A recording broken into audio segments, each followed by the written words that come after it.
If you've inherited a home and it's not in the best condition, you may be wondering about your options. Maybe the home is outdated and you're thinking about replacing the flooring or the light fixtures. Or it may be that the home became too much for your loved one to maintain over the years, and now you're faced with major problems like a leaking roof or termite damage or wood-boring beetles. In this video, I'll go over the different options you have, including declining the inheritance. If we don't know each other yet, I'm Lisa Kwashnick. I'm a realtor based right here in the Sacramento area, and I'm also a certified probate and trust specialist. There are a lot of reasons why the property you've inherited may be in poor condition. It could be because your loved one didn't have the financial ability to keep up with the maintenance, or they may have been in poor health and didn't have the physical ability to keep it up. I just don't want you to be sensitive or embarrassed about the condition of the property.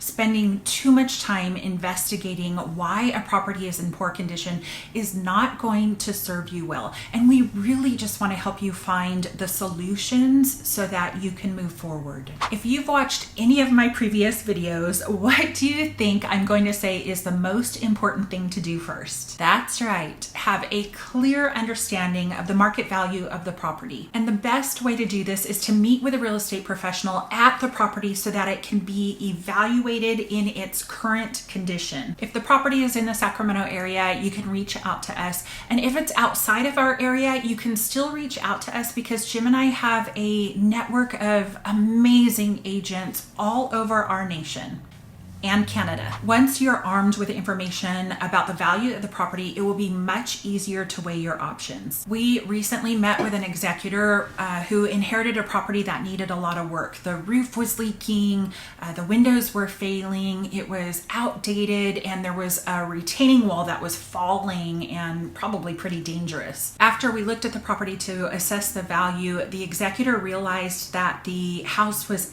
upside down. The property had an unpaid tax bill, about 6 months of unpaid water bills. I can't remember if PG&E or SMUD had a lien on the property as well, and the property had a reverse mortgage with a balance of about $400,000. And because the property was in need of so many repairs, its market value was less than $320,000. In this situation, the executor didn't live in the area and he wasn't interested in investing a lot of time. So we gave him a few different options and he was able to decide what was best for him and his family. One interesting avenue to explore is declining the inheritance. If the home is underwater or at risk of foreclosure, you can file a written disclaimer within, I think it's 9 months of your loved one's passing. And you're not obligated to keep a property that's causing you financial stress. If the property is in need of extensive repairs or there are hefty liens like a mortgage or an unpaid property taxes, these may be valid concerns that might lead you to this decision. But I want you to be aware of the conditions and consequences.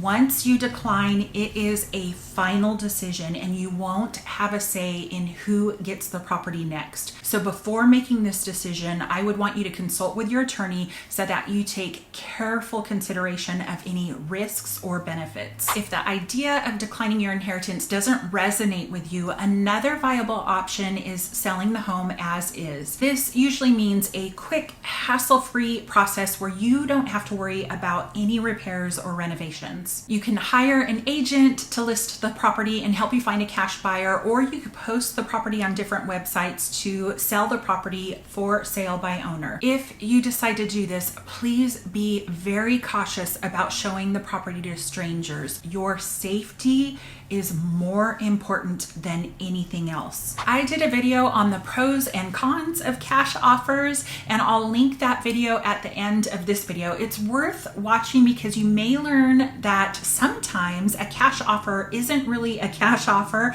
and how that could impact you. So look for that link in the description below or at the end of this video. There are plenty of reasons why you may want to sell the property as is. You may live out of town and don't have the time it will take to manage any repairs or renovations. You may have inherited the property with others and the idea of a swift transaction is super appealing.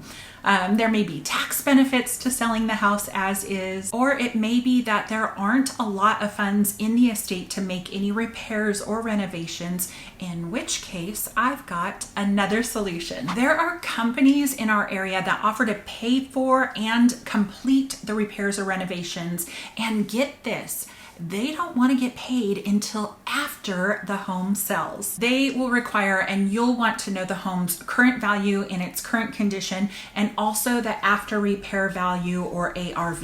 And then they'll take into account the cost of the repairs and the time it'll take to make the repairs in order to determine if it's worth considering repairing or renovating the property. Inherited homes can pose challenges, but remember that you've got choices. Whether it's declining the inheritance or opting for an as-is sale, there are paths that can help you alleviate the stress. Thank you for joining me today, and as promised, you should see the cash offers pros and cons video here. You may want to watch it because I talk about genuine cash offers versus investor buyers, and I even go into something we call wholesaling, and I think it's just something that you should know about. That's a wrap, and I'll see you in the next video.